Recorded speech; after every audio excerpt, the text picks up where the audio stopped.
once I got to the top of the world, it's a really weird thing. Like you stand on the podium and you're like, I'm the fastest swimmer. Because I do that, the fastest event as well. You're like, I'm the fastest swimmer in the world. Like there's no one faster. And at that time, I was the fastest swimmer in history as well.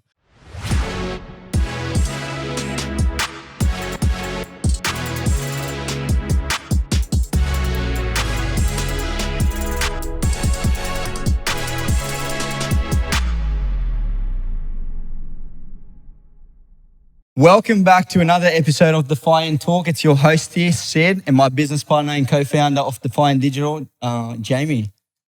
We've got James Magnussen, big James in the house today. How are you, mate? The missile. What up, guys? I need a bigger chair in here. Mate, you get bigger and bigger every time I see you. Yeah, look, post swimming, I kind of got into a bit more weightlifting and stuff. I just love it. And now with the business, kind of makes sense, right? I've got to be a good ambassador for Habitual, so that's what I do. Are we aiming for CrossFit Games or what? Thinking about doing a CrossFit comp. Yeah, probably not the games. I'm not really the right shape for it. But yeah, I want to do a comp. We sponsored a CrossFit comp the other week and I sat there as like the gym supplier and I was like, man, I got to get on the other side of that comp floor and do my thing. So I reckon I might enter a couple, yeah. Good stuff, man. That's good, man. So yeah, we'll definitely get into the habitual stuff because that's more recent. But just to kick things off, let's take it back. Obviously, you've had a very successful career in swimming, been to the Olympics, and just had an amazing career there. So, how did that actually all start? When did you realize that you had the love and passion for swimming? Yeah, so I started swimming when I was a little kid. I was about 11 years old. I joined swim club, which is like pretty standard age, and I wasn't like a prodigious talent. I wasn't the fastest in my town or the local area or anything like that, but I really enjoyed it. Mm-hmm. I first went to the state championships when I was like 13, which again, pretty standard. I think I came like 50th in New South Wales in my age, so like wasn't that good. But just like really loved swimming, had like my friends at school, then my friends at swimming, and it's really cool to have those two different friendship groups and kind of just progressed through the age groups and got a little bit better as I went. When I was 16, I started to take it like pretty seriously, which is common in swimming at that age, and made my first junior Australian teams when I was 16. By sort of 17, 18, I was like pretty much fully grown, fully developed. So that's when I made the decision to leave home at 18 and move to Sydney and try and make a career of it. And it kind of, it all snowballed from there. Awesome, man. Taking it back a little bit, you come from a family that's quite academic, right? Was there ever a willingness for you to kind of pursue that, or did you always want it to be an athlete? I personally always wanted to be an athlete and always felt most comfortable in and around sport. I was pretty good at school at a younger age, but lost a little bit of interest as I got older. And just the way swimming is, the more time you spend swimming, the less you spend studying, the more tired you are at school. I was getting up at 4:30 every day, training and then walking to school, and I just didn't have any energy for school. But because Port Macquarie is a pretty small town, it ended up working out that my mum was my modern history teacher in year 11 and 12. So she was like pushing me real hard to go the path of studies and, get into uni and do all that kind of stuff. Dad, he was kind of didn't mind. He was pretty stoked that I was like into sports and stuff, but definitely everyone in that surrounded me in my younger years always told me that I needed to be realistic and think about what I wanted to do other than swimming, because nobody from Port Macquarie had ever been to an Olympic Games, and there was never really any professional athletes from Port Macquarie other than pro surfers. So everyone was like, come on, man, like you're not actually going to be a pro swimmer. So you come on, man, you're from Port Macquarie. Have you got a statue there yet or what? I got the keys to the town, nice. Which is pretty cool. But no statues or anything like that. But everyone was always like, you need to be realistic, get a job. I remember once I was practicing my signature in the back of one of my school books, and the teacher roasted me and she was like, you're never going to need that. Like, do some work. Nobody cares about your signature. And it's insane. It's insane how often you hear that story, like your teacher saying, you're never going to be this, you're never going to be that. Yeah. How can someone say that to someone? I know. I'll never understand that. I should have sent her a signed Yeah. Swimming cap or something. Yeah. Pair of goggles. It's funny though. It's like, I've been back to Port Macquarie plenty, obviously. And some of those people who were like the biggest haters when I was growing up, teachers that really clash with me and stuff, and other kids that, kind of tried to take the piss a bit about what I was doing, turned into like the biggest fanboys and fangirls. When you go back years later, they're like, oh, I always knew you would do it. I always knew it was a bit different. And it's like, yeah, okay. Yeah, whatever, mate. So you mentioned you weren't really talented growing up in regards to swimming. Was there any specific talents that you had that you were wishing to pursue? I think most of my talents were around mindset. So I'm a real perfectionist, even now post-swimming, bordering on OCD with some stuff.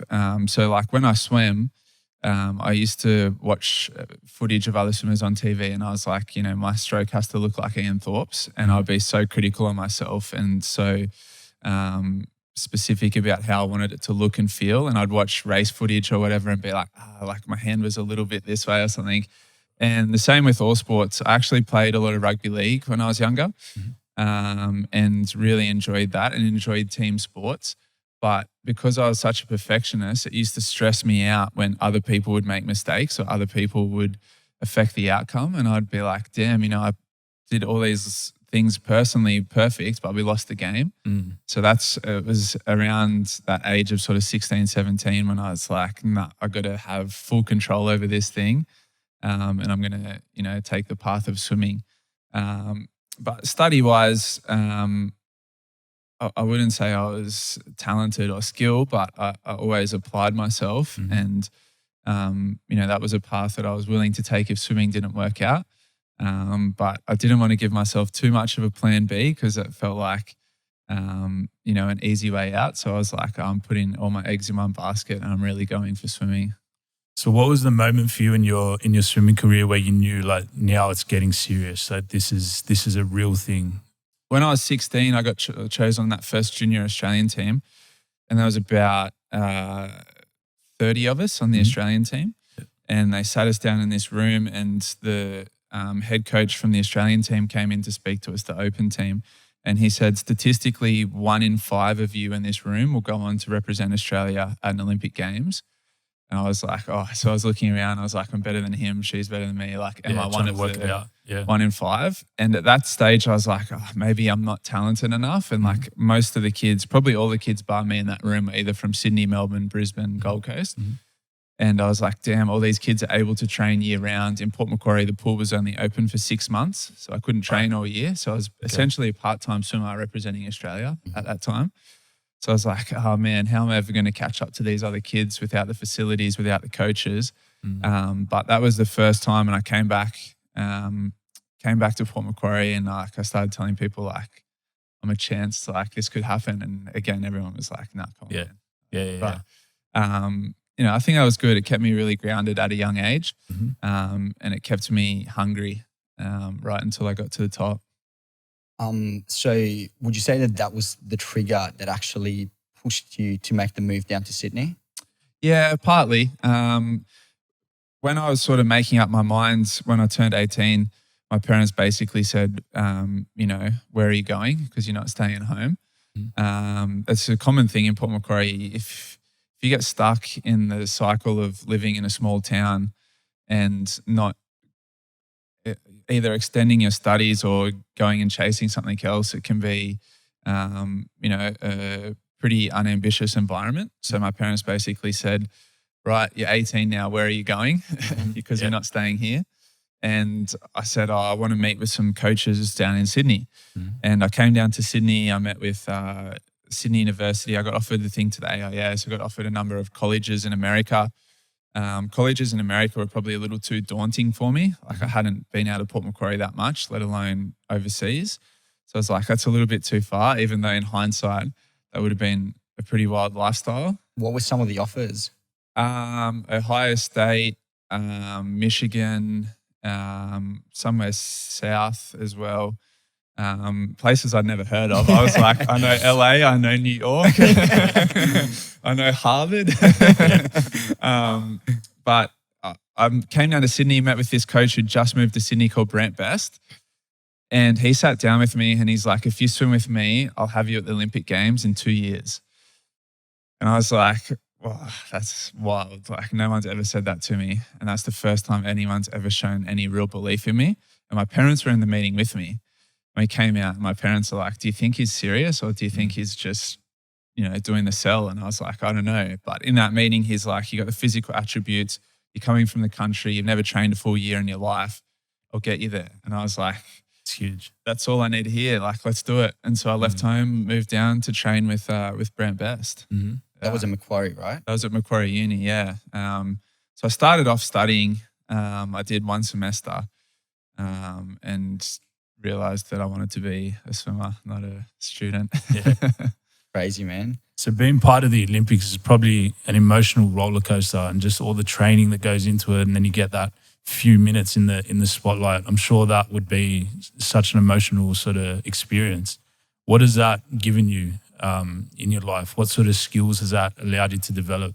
Yeah, I think my personal experience with the Olympics, so I went into it with a lot of eyes on me. Mm-hmm. I got the full Olympic experience, if that makes sense. And the level of pressure and expectation and I guess the amount of exposure that I experienced going into that Olympic Games has kind of made me fearless in the rest of my life. Like sometimes in business or sometimes in life generally, people can be timid or intimidated in making decisions or making a big call, or they get anxious about certain environments. Mm-hmm. I've not experienced that with anything because I'm like, man, I can walk out there in front of a crowd of 20,000 people live, 20 million people on TV and just put it all on the line. Like this is, everything else seems to pale in comparison now, which is in some ways hard because it's hard to find that high again and it's hard to get that rush of energy and emotion like you do at an event like that. But in other ways, it's a huge tool that I've been able to use to, I guess, apply in other areas because I feel really confident in my own abilities and I really back myself in business and in life generally now as a result of my experiences in swimming. Yeah, that would have been super empowering, just being able to back yourself, get results, build such a solid career out of it. And like you said, that just flows into anything that you sort of do now.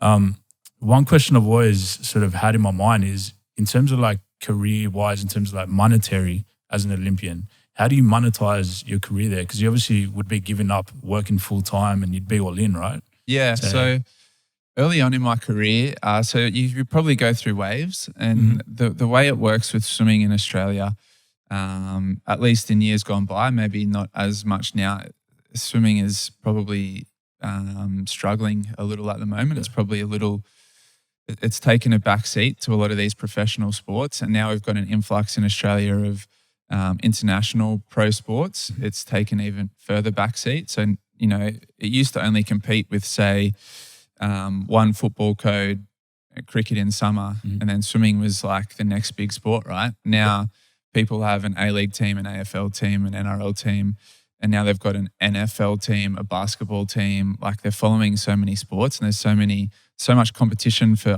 viewership that swimming has probably suffered a little bit and we don't see it on the mainstream as much as we used to. But early in my career, it was tough. When I first left home, it was tough. I had a few small sponsorship deals and I got paid by Swimming Australia. Okay. So you do get paid a wage, right? You get paid a wage by Swimming Australia? Yeah, you get paid a wage. Like when I first made the team, I was 18 when I first made the Australian team. You get paid $20,000 a year. So I was living in Lidcombe, kind of on the border between Lidcombe and Auburn in a share house with a few swimmers. And I remember like I used to get bonuses and stuff for winning races and I had a few personal sponsors. So I was sponsored by Speedo, probably the year after, probably Engine at the time, which was another swim brand.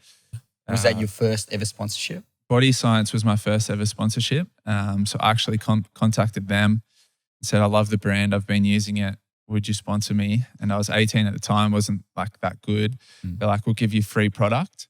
Yeah. I ended up staying with Body Science for about 10 years through my whole swimming career. that deal changed a lot, and they rode the wave with me. They were probably And the company changed a lot too, right? the company exploded. Yeah, it was crazy. Like at the beginning, they were pretty local, kind of Sydney company. Started to stretch into Brisbane. They're now pretty much international. I think, like probably one of the biggest supplement companies in Australia, if not, probably Southern Hemisphere. There's a few big American ones. But yeah, so I had a few small sponsorship deals. And then when I won my first world title the following year, it kind of blew up. And that's when I signed deals with Commonwealth Bank, Subway, Coles, Mitsubishi, Foxtel. I think I had about Samsung as well. Samsung. I think I had about 12 sponsors going into the Olympic Games the following year. So as a narrative, the progression was in 2010 you made the Com Games, right? And then 2011 you went to Worlds and ended up winning it. Yeah, I win the world title. And so I was the only Australian to win a gold medal at that World Championships. And I think across all Olympic sports, I was the only world champion going into the Olympics. So pretty much they were saying going into that London Olympics that I was like one of Australia's only gold medal chances in the whole Olympic team, which was very unusual. In past Olympics, we always have a number of swimmers, a couple of athletes or rowers or something. So we went into this London Olympics and it was really random. It was almost like, oh, this is our only guy.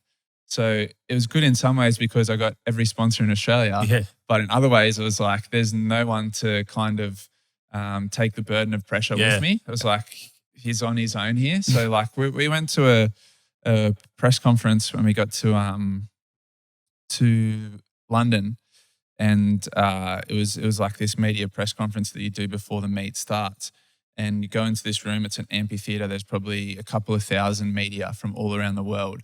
And for that press conference, they put up myself, Eamon Sullivan, Liesl Jones, and someone else. I can't remember who it was. And the press conference went for about 45 minutes. I was the only one that got asked a question in that whole thing.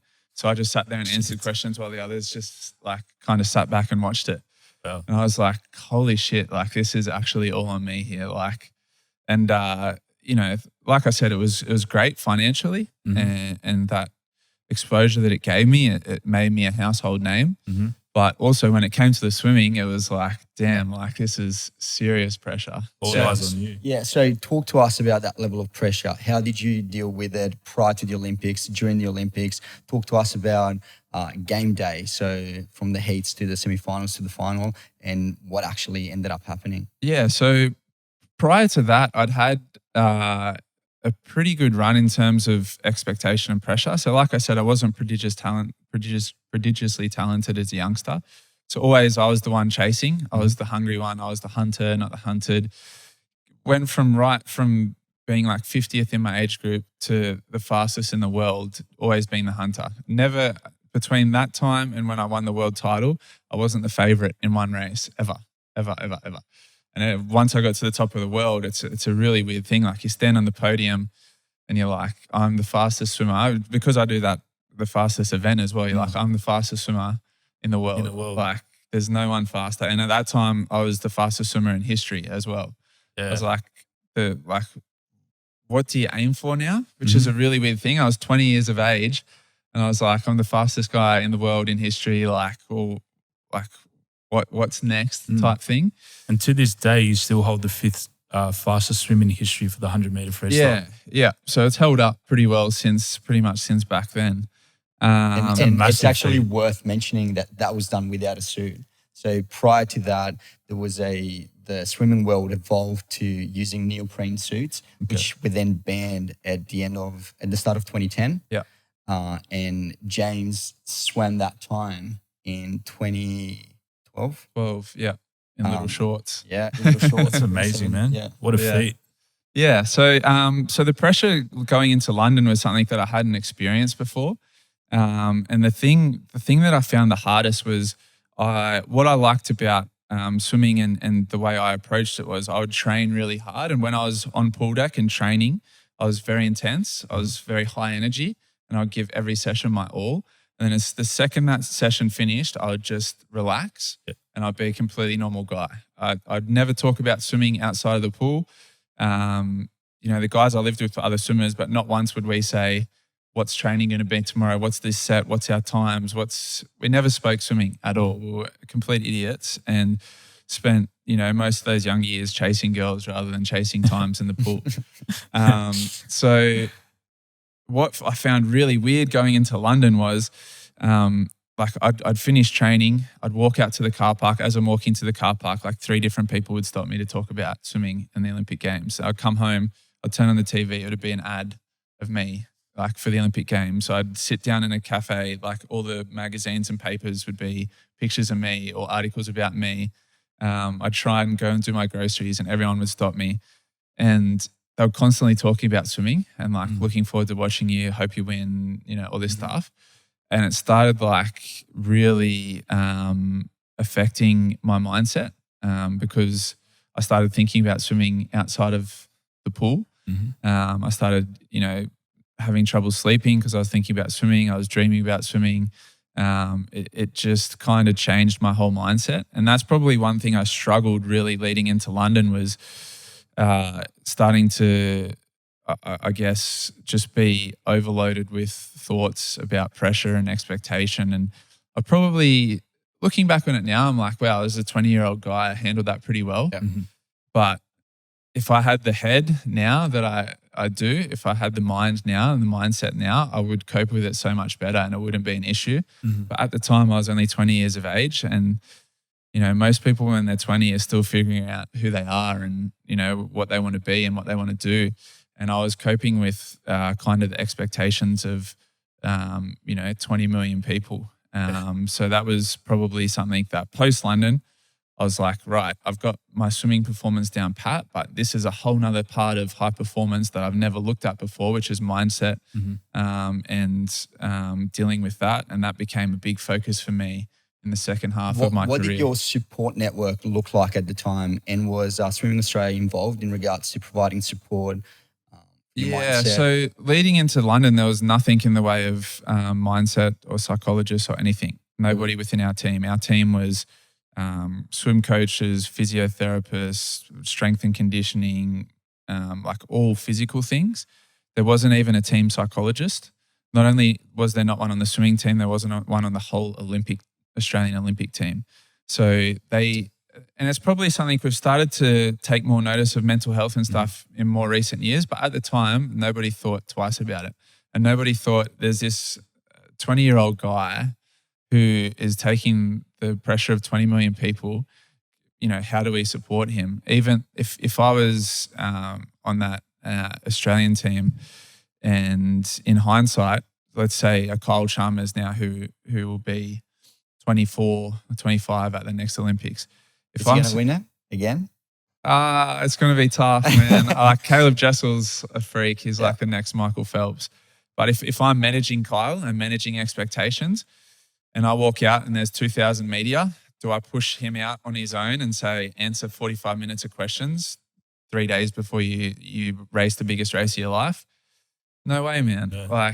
Absolutely. And would an NRL team do that? No way. Would an AFL team do that? No. These professional sports have such good support networks and deal with all these things so much better. Even like some of the, some of the hiccups and things that I've run into throughout my career and controversies outside of the pool. If I was in another sport, you probably wouldn't have even read about it in the newspaper. But because we're considered an amateur sport, because the people that run the sport and are in and around it don't have the experience or don't have the ability to support those people, everything always plays out in the public eye. That there isn't the levels of support that you need. So talk to us about race day. So 100-meter freestyle, the king race, you're leading into it as the fastest man on the planet. Talk to us about that day, how you actually primed yourself for performance.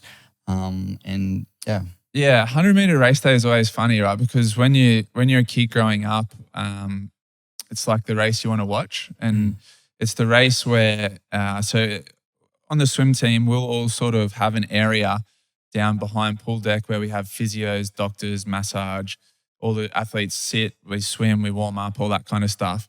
And most of the time you spend your time down there rather than in the grandstand. And when the 100 freestyle is on, everyone will leave that area. All the athletes from all the countries will leave that area and go up to the stadium because they don't want to miss the 100 freestyle. And that's like, to be a part of that is like the most exciting thing, but it's also a daunting thing. Yeah. So everybody knows this is the race.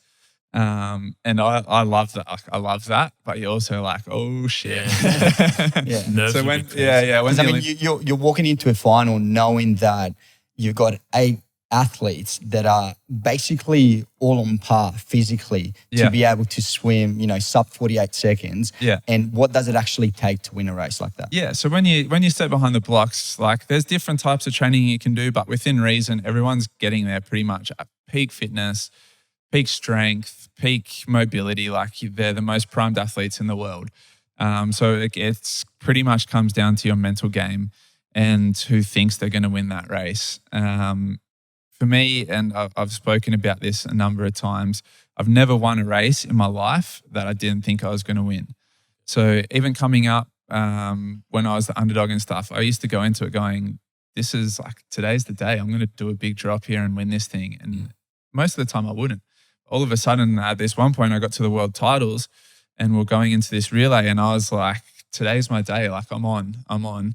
And before that race, we had like a bit of an altercation in the marshalling area.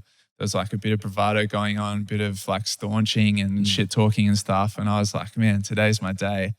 And that time it came off and I swam the fastest time in the world. I won the race. I went on to win the world championship. So I still approached every race the same. The Olympic final is the one race where I doubted myself. And I remember before the race thinking, what happens if I win and what happens if I don't win? And from that race, that Olympic race then to the end of my career, I never thought that once again. Even at the back end of my career when I knew I wasn't as fast, I had injuries, I had a bunch of different stuff going on. Every time I got up behind the blocks, I was like, forget about everything else that happened. I'm about to win this race. I know I'm going to win this race. And more often than not, when I thought that, I would win. And that's the mentality you've got to have. And when you sit there in that marshalling area, there's 8 other guys. It's like dead quiet. All you can hear is like the thump of the crowd and like the music outside. And you look around and you know before you get on the blocks, you're like, I've beaten half these guys already because they're looking at me knowing they can't win. Yeah. And so you have to sit there and look around at them and kind of go like, this is mine. And I think we have a problem with that in Australia. Like most people in Australia will call that arrogance. When Usain Bolt does it, we seem to be fine with it. When LeBron James does it, we seem to be fine with it. But when one of our own athletes does it, Australians hate that shit. Yeah. I don't know why, but that's what it takes. I completely agree with you. Yeah, that's what it takes. Kyrgios now. Right? Yeah, Kyrgios. And when Kyrgios starts to doubt himself is the only time he ever loses. When he's got that swagger and he knows he's good, he always wins. And as Australians, again, we don't resonate with that for some reason. Yeah. Whether it be, It's a shame. Yeah, we prefer that underdog status and we prefer the quiet, humble athlete. But it's very hard to be quiet and humble and win, one of the biggest events in the world in an event which comes down to pretty much speed and power. Like you can't go in there going, I'm happy to be here and then kind of exude all this power and speed. You have to like come in there with that bravado. And so that's something that I used to bring pretty much every race. And, I'd never be friendly with any of my competition, which even to the end of my career was the case. Like some of the guys would high five, good luck, man. I'd be like, don't fucking talk to me. I'm about to go out there and crush you. Like that as a kid too. So how did you sort of come to the point where you decided to end the career and move on to other things? Before we get into that quickly, so Nathan Adrian ended up winning that race. You ended up coming second. Just talk to us about realizing the moment that you actually hadn't won the race and what did that mean for you and what was the recovery process, coming out of that experience as the Olympics, having to deal with the public pressure of not being the Olympic champion. Yeah, so I think obviously I was really disappointed at first. The time itself didn't, it was 1/100th of a second. And most people say, does that hurt you that it was such a small margin? For me, Um, it's not about the margin. I've won races by that. I've lost races by that. Kind of, live by the sword, die by the sword type thing. For me, it was the fact that I still swam pretty well. I swam 47.5. I would have won any other Olympic Games in history, which is like, it's for me, it was probably unlucky that this guy raced the race of his life on that day and he's never been that fast again. But I look at it as, and like I spoke about before, I lost that race mentally myself. I still was in good physical shape. I was still had the ability to do it. But the fact that I questioned myself and doubted myself, I lost that race myself. And that's the thing that I'm disappointed about rather than the small kind of time difference. Have you gotten over the disappointment? Yeah, I have. It took a long time. It wasn't so much the personal disappointment. Like once you've been to all these events and been in all these races, it does become, as you get older, not at that stage, but as you get older, it becomes another race. You kind of get a perspective on reality. Like, yeah, it's the Olympic Games, but it's 100 freestyle. Like I've been the fastest in the world before. I can be the fastest in the world again. It's a race. Yeah. At the time, you're like, Olympics is be all and end all. Like, and it's not until you step back, you retire, and you walk around the street, and like even now, someone you say, "Oh, do you reckon Tokyo will be on?" They're like, "Oh, like, when's that meant to be on?" You're like, "Oh, like the Olympics, the world doesn't revolve around the Olympics." But at the time, you're like, "This is everything. This is the be all and end all." So it took me a while to, I guess, kind of get a grasp on reality of what that race means in the grand scheme of life. And when I was able to do that and when I retired, I was like, okay, like it's cool. And so much, I grew so much and learned so much out of that experience, which not saying I was a dickhead at the time, but I certainly had, I was probably at a crossroads in terms of kind of fame and celebrity status where it could have taken me one way or it could have taken me another. Yep. And that experience at that Olympic Games really, I think, set me on the right track for the rest of my life and has kept me hungry, not only in swimming, but in life in general. Like I still have a drive and an ambition to be successful. Whereas I feel like you see a lot of athletes, once they achieve what they want to achieve, whether that be a football player playing first grade, winning a grand final, a swimmer winning a race, whatever that be, they kind of go, that's the pinnacle. That's me done. And they relax. What's next? They get fat, they get lazy, not only physically, but financially and emotionally as well. And that was, I think, one really positive thing for me that came out of that was like, right, if you want to be successful, you have to stay hungry, you have to stay motivated, and you have to stay ambitious. And that's really kept me on a straight and narrow path throughout my career, but now post-swimming. So what exactly did that look like? Did you take any time off to kind of reset and sort yourself out? Did you have some things kind of in the works that you stepped right into? What did it look like after you retired? After I retired, it was a pretty difficult time because you have this drive and ambition that you're solely focused on one kind of pathway. And then once that's taken away, I still had all this energy, all this drive, all this ambition. I was like, I want to keep getting up early. I want to keep getting after it. Like I want to work really hard. What at? Yeah. Where do I focus this energy now? And throughout my whole career, I always had people saying to me, when you retire, come and speak to me. I got this opportunity. I got that opportunity. People always said that to me throughout my career, corporates, high net worths, all these people. And when I retired, I felt a little bit awkward at first to call in any of those favors, but there was just radio silence. Like I retired and no one was really reaching out. I thought, you know what, I'm going to call in these favors. And I would have had 15, 20 meetings with all these different people, companies that said, come and work with us, high net worths that said, I'll help you with the path you want to take. Every single one of those people I sat down with said, oh, sorry, there's not really anything right now. So it was all bullshit. Throughout my whole career, whenever I was successful, everybody wanted to be my friend. As soon as I retired, nothing. It was all bullshit.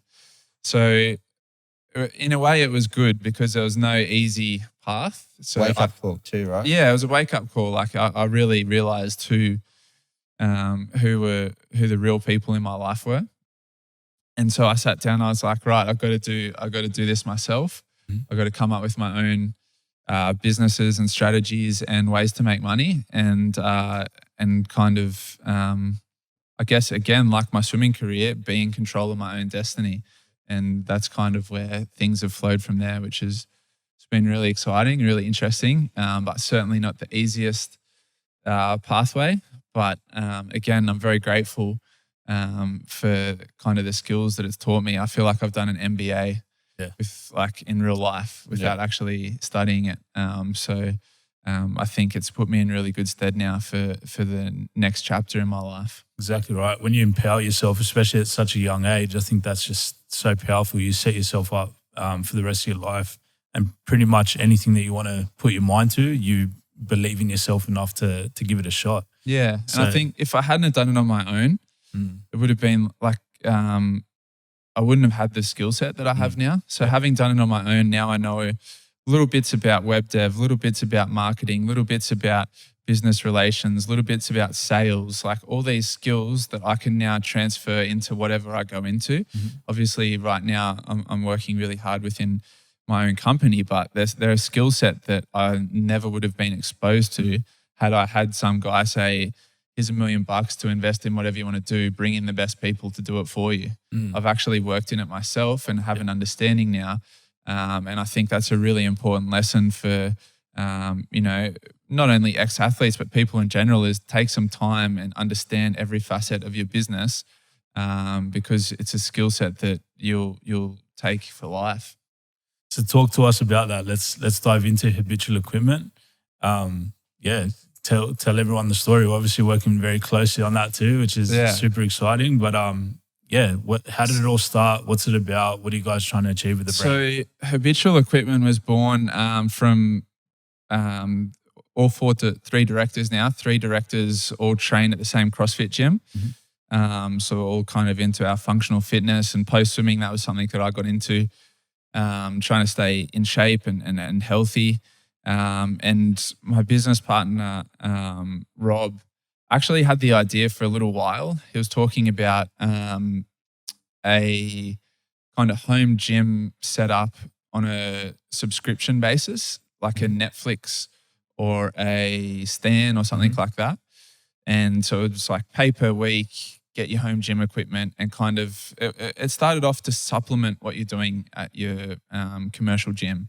So if you go to the gym 4 or 5 days a week, Friday arvo, you stay a bit later at work, so you can't get to class, you can't get to the gym. Supplement it. You've got your own stuff at home for X amount of dollars per week. Yeah. You don't miss out on stuff. And a lot of my mates and a lot of people that are kind of really into the fitness industry often have dual memberships to gyms. So they'll have their CrossFit membership and their Fitness First or something like that, and they'll go between the two. And so we were like, let's cut out that second membership and let's fill that gap with habitual, with our own company, and do it as a subscription service. So Rob had been thinking and talking about that, and then all of a sudden COVID hits, and Rob came and spoke to me. He's like, man, COVID's here. Like, this is jackpot. This is it. This is the real deal.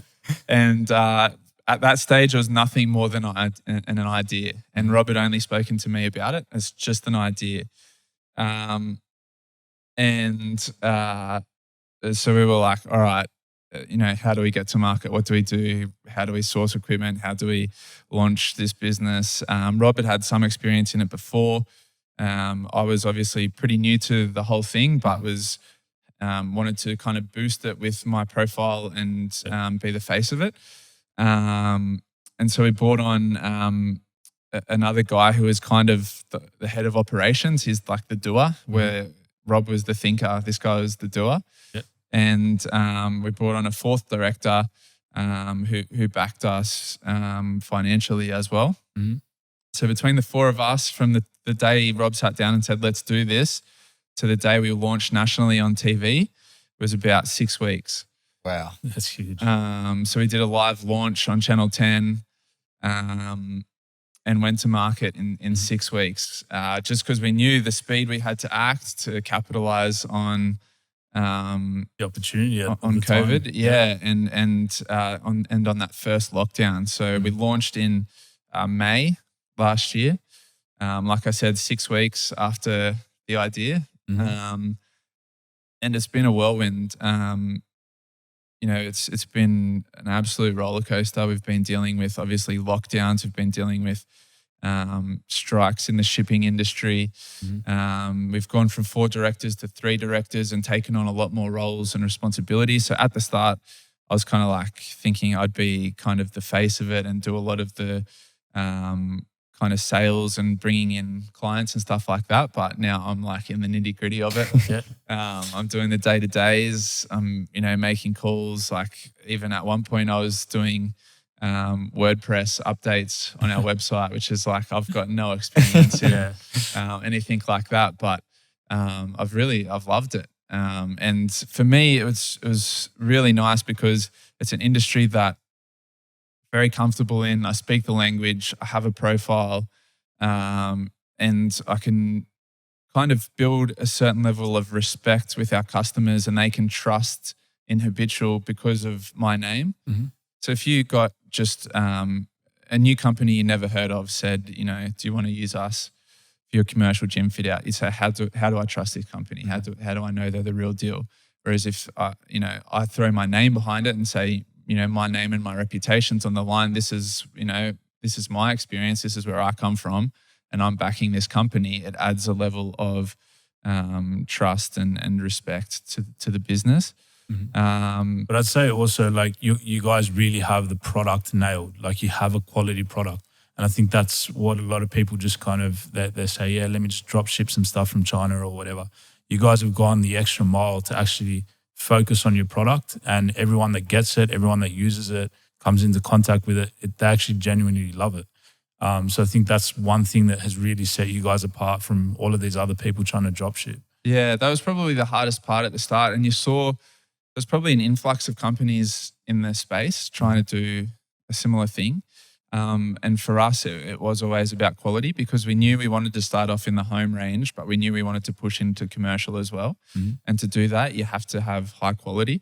So we went through a number of rounds of getting products, making changes, doing different design pieces to get to a place where we were happy. And that's probably now, post-COVID, a number of our competitors have fallen by the wayside because they didn't focus on that quality product at the start. They just tried to do the quick and easy on sell, whereas as we spent the time, but also we spent a lot of money in that initial startup phase. And that's really set us apart from some of those other startup companies in the industry. So now, we're really throwing our name in there with the big hitters in the industry and growing at a really fast rate. And you also hired an awesome agency to help you take the next steps. Essentially doing the heavy lifting for you. Awesome, man. So I think we've got a section. Did you have something else? Yeah. I actually wanted to delve a little bit deeper into this. So you were recently part of a show called the SAS on Channel 7 Australia. Do you want to talk to us about that experience and how it actually came about? Yeah, so it was pretty crazy. Over the years, I've been asked to do heaps of TV shows like Survivor, Dancing with the Stars, I'm a Celebrity, Get Me Out of Here, like all these different shows. I was always like, no, I'm not really a reality TV type personality. And Survivor I always liked watching, but the one reason I said I didn't want to do it is I said I didn't want to lose a heap of weight doing 50 days on this show. And the funny thing about that, you were going to win it, right? So it would have been 50 days. Yeah. That's the mindset. Winner's mindset, mate. He's learning. He's learning. And the funny thing is I ended up doing SAS. It was 14 days. I lost 11 kilos in 14 days, which is probably what you would have lost in 50 days on Survivor anyway. So it's pretty funny. But so SAS approached me in December last year. They said, we've got this new show, this new format coming. It's called SAS. They sent me some reels from the British version. They sent me reels of like dudes jumping out of planes, like swimming through ice, doing all this crazy stuff. And I watched it and I messaged my manager. I was like, forget about it. Like, this is crazy. I'm not doing this shit. Like, I've just retired. I want to fucking relax. And so I sent that to my manager. Forget about it. Not doing it.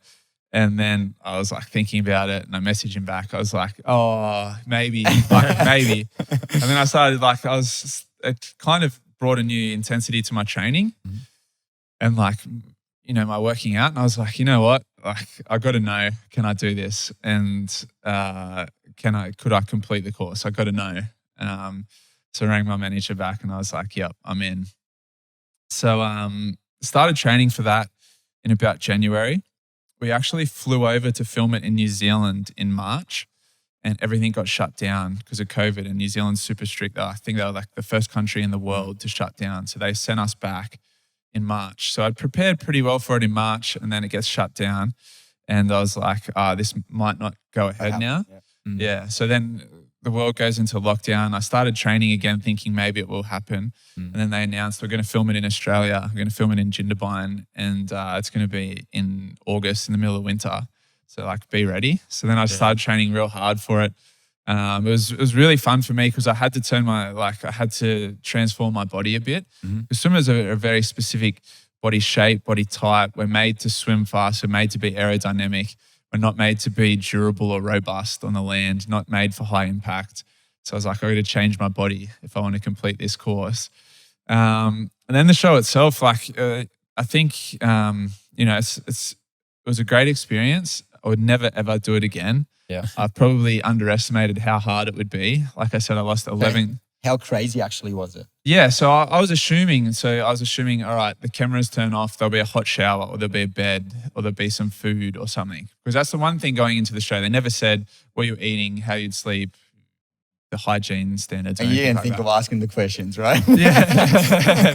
I was just like, you know, it's a bunch of celebrities going on the show. Yeah. Like Roxy Jasenko's on there and they're not going to let her go without a shower for 2 weeks. Yeah. So we go on the show. The first thing we do is we drop out of a helicopter backwards and land on our heads. And I remember like dropped out of this helicopter. It's probably like 15 meters above the water. Hit the water. Like at the time I'm weighing like 109 kilos. So hit the water with that full body weight head first. I remember I started swimming. I was like seeing stars and realized I was swimming to the bottom of the lake, not the top. I was like concussed. Oh my God. Coming out of that, the next thing we do is a fight. So we have a full-on fight. And again, like, You had to punch chicks in that, right? yeah, I personally didn't. I saw that. I remember flicking through the channels. I'm like, what the hell's going on here? Yeah, the honey badger. Yeah, that's right. Punched a chick. I fortunately got to fight another guy. But this is all on the first day. So like I'm bloodied up. I've like had a concussion jumping out of this plane. Like they like fully wet, muddy, one set of clothes. We get back to the place. I'm like, all right. Where's the shower? Where's the shower? Where's the bed? And then they're like, all right, lights are off in like 10 minutes or something. It was like almost midnight at night. I'm looking around. I'm like, what's going on? Like, what the hell? This is day one. Like, what the hell? I haven't even eaten. They're like, and the lights go off and you got this like little camp bed. I lay down in the camp bed and because I was one of the heavy guys, I just went poof, straight through the camp bed. Just fall straight through it. And I'm lying there on the ground going, what is this show? Like, what have I signed up for? And then like that became the reality. Like there was no showers. There was no proper beds. Like you slept a couple of hours a night because you spent the whole time shivering. Like I was constantly cold, constantly wet, constantly muddy, disgustingly dirty. Just spent 2 weeks in like a living hell. What was the toughest experience of the show? The toughest part was probably dealing with the cold. So one of the things I'll compare it to, so like if you do an ice bath or if you do, say it's in the middle of winter and you jump in the ocean or the water and it's freezing cold, you always have in the back of your head, it's only 10 minutes to like have a warm shower and I get warm and I'm comfortable again. Here it was jump into the ice in, you know, the middle up near Pierucci, jump in, swim under, get out. Now go run up a mountain and then go back and go to bed and sleep. You're never warm and you know that warmth is never coming. You know that warmth is always 14 days away. And you know any comfort is 14 days away. And I went into it with the mindset. So basically the concept of the show is you can quit at any time. The only time you get kicked off at the show is if you say, I quit, I'm out. And so I went into the show again with the mindset, it's 14 days, quitting is not an option. And so the whole time I never really had that mindset of, I could just quit and go to a hotel and it'd be all cozy. And it gets really dark. The last couple of days in particular, we didn't really eat. We got sleep deprived for probably the last 2.5 days. So didn't really sleep for about 50 something hours. And we got tortured for 8 hours straight. So they basically captured us, put noise cancelling headphones on, screaming babies, squealing pigs, put us in stress positions, like roughed us up, like just 8 hours straight of torture, which in itself, you never know how you're going to react to that. Like I knew that was coming, that torture phase. I was like, how am I going to react to that? Like I have no idea what my mindset will be like when I get thrown in that scenario. On top of that, we had no food and no sleep. So I was starving, I was freezing. I hadn't slept and I got tortured for 8 hours. And that was just like, looking back on it now, I don't even know how I did it. Like I just took it minute by minute, day by day, and managed to get to the end of the show. But again, coming out of that now, before the show, I always thought, I wouldn't do this. It's too, like, I wouldn't bungee jump. It's too scary. I wouldn't skydive. That's scary. Like, I've come out of that show now and I couldn't really name a kind of tangible fear that I have in life now. Like even just some guy running down the street trying to mug me, I'm like, I've done it. Yeah. I'm like, what's the word? You're going to tie me up and torture me for 8 hours? Now I've got it's really cool. Like kind of bulletproofed me for life, which is something I wasn't expecting. I was just expecting it to be a cool experience, bit of exposure, fun show, meet some other celebs, do some cool stuff, heaps of stunts and stuff like that. But it was so real and it gives you such a great appreciation for our defense force and particularly those people in the special forces that go through this. They do that course for 6 months to become a special forces soldier. And it blows my mind to think that people willingly sign up for that in real life, and that's their life. That's what they do. And we kind of go to bed each night without a worry in the world because these guys are, in the desert in the Middle East or they're in the mountains in, Eastern Europe or something. They're living this life. They're doing these things. So we don't have a worry in the world. And I never thought about that in my life, ever. Never once really appreciated our armed forces or the people out there that have a certain skill set so we can sleep easy and live our normal lives. And off the back of that, I now have a new understanding of what durability and kind of mindset the effect it can have on you. And I have a new understanding of what real hardship is. So I'm pretty happy I did the show. But in saying that, I'm done with that kind of thing. Yeah. I'm so done. What an experience, man. That's going to be with you for life. And just those skills and appreciation that you said as well for those people who sign up for that. It'd be a cool one to show the grandkids in years to come. Yeah, like here's a swimming race. And here's your grandpa getting tortured. All right, so we now have a section of this podcast that we call Rocket Fire Questions. So both Jamie and I will be asking 5 questions each. And we're just going to fire away. You want to start, Sid? Yeah, I'll kick it off. So question number 1, if you could turn back time and change one thing in your journey, what would it be and why? I'd probably go back to that London era and change some of the people that were within my support network at the time. So there were some people that turned out to be fair weather friends and fair weather supporters at that time, and I was so young and naive and didn't see that. So I wish I could change a few of the people that were in my life at that time. Okay, what's the first thing that you do when you wake up every morning? Pretty much check my phone, but I'll say a better answer. Leading into SAS, I would get up every day and have a cold shower. Okay. Because I thought in the show it would be like cold, so I had a cold shower every day. And I haven't been doing that recently, but like that would give me a really good kickstart to the day. And workout. I work out every morning. It's always good to get your first workout done nice and early. Always gives you the option of a second workout if you want it, but just makes you feel like you've accomplished something at the start of the day. So you're still waking up 4:30 in the morning? No, 7:30. 7:30. Yeah, 7:30 at the moment. Particularly again, leading into SAS, I was doing stuff like waking up early, doing like really arduous things. And off the back of that, I was like, right, I need to just chill for a bit and let my body come back to normal. Normal. Yeah. Question number 3, who are your 3 dream dinner guests, dead or alive, and why? Dream dinner guess. I'll probably go Charlie Sheen's. Like, I'm a big stories guy. Like, probably my favorite people are people that tell really good stories. So probably all 3 answers would be based off this. So I'd probably go Charlie Sheen's, Tiger Woods. Again, he's got like a number of stories spanning across a few different things. What a lineup so far.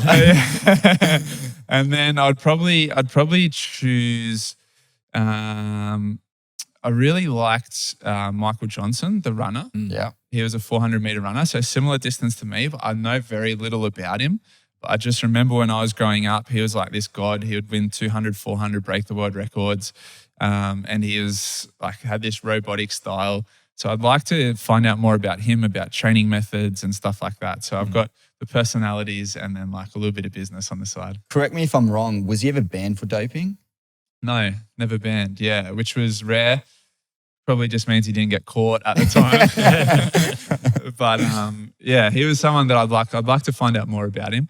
A lot of other guys like Usain Bolt I've met and partied with. Michael Phelps I've met, partied with. Like a lot of those ones that you'd think would be on the list I've already done. So I want someone outside. Let's throw a little spinner in there. A 4th guest that needs to be a female. Probably go Margot Robbie. Nice. For the conversation. Nice. What's the last new thing you've tried? The last new thing I've tried. Ooh, good one. Probably the one that had a big impact was the Wim Hof breathing. I tried heaps of new stuff leading into SAS. So I tried some strongman training, like lifting boulders and logs and all that stuff. I tried Wim Hof breathing. I tried fully submerged ice baths. I tried these really long hikes and treks. I tried long distance runs. So all of that was really cool, but probably the one that, I've maintained and continued is the Wim Hof breathing. Okay. Yeah. Beautiful. If you could suggest one book, what would it be? Ooh, that's a tough one. I mostly read fiction, which is kind of interesting because I like to switch off at night. There was a book I read when I was younger. I believe it was called The 7 Habits of Successful People, something like that, which I read when I was about like 16 or 17. And it kind of was got me in a really good headspace because it got me thinking about what other successful people do and like what you should kind of copy. And there was another little self-help book that I read once called Always Make Your Bed in the Morning or something like that. It was like a military style thing about how when they wake up in the military, the first thing that they do is make their bed and do it perfectly because it's an accomplishment, a completed task to start the day. And that was also really cool. So little self-help books like that I find pretty useful. What's the best advice you've ever received? Again, it's probably a tough one because I've received a lot of advice, a lot of shit advice along the way as well, just quietly. Give us both. Probably the best advice was, a number of people close to me spoke to me younger in my career about backing yourself and that self-belief and having to know that you can win. The worst advice I ever got was people telling me, when you do interviews and before a race, you should just be happy to be there. Just, kind of convey, I'm just happy to be here. And that's like the worst advice ever because no one just wants to be, a participant. You want to, we're all there to succeed. We're all there to do as best as we can in life. So the best advice and the worst advice kind of coexist. One person telling me to be humble and kind of just be happy to be there, and one person telling me to always expect the most and to win. Yin and yang, right? Yeah, yin and yang. Yeah. Question number 8. When you reach the pearly gates of heaven, what do you want God, being him or her, to say to you when they greet you? Job well done. I kind of... Mission accomplished. Yeah, there's plenty of things left that I want to achieve in life. And having had I'm essentially like into my second lifetime now. Like I've lived a whole separate life that it feels like that. And I accomplished everything I wanted to in that life and closed that chapter. And I know what that feels like and the sense of accomplishment that you get. And now I want to achieve that in business. And then I want to do that in my personal life as well with relationships and family moving forward. So it's kind of just, I'd like to get to the end and have be satisfied with everything. Very cool. What motivates you daily to be the best version of yourself? I think the people that I surround myself with. One thing that I've always noticed through my life is that my relationships and the people in my life have evolved throughout my life, and continue to do so. And I think what I'm always searching for is people that are ambitious. I like to surround myself with people who are smarter than me, fitter than me, stronger than me. If you go to the gym every day with someone that you're stronger than, like, how are you improving type thing? Like, what are you striving for? So yeah, that's why Sid. I was going to say that's why we don't go to the gym together.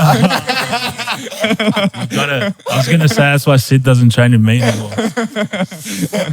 Yeah, it's interesting, right? And I think it's a really good lesson for everyone out there. Is like find people that are better than you, and it's something that as a retired athlete, I was like, you could have slipped into that thing of being comfortable and surrounding myself with other swimmers or fanboys or whatever.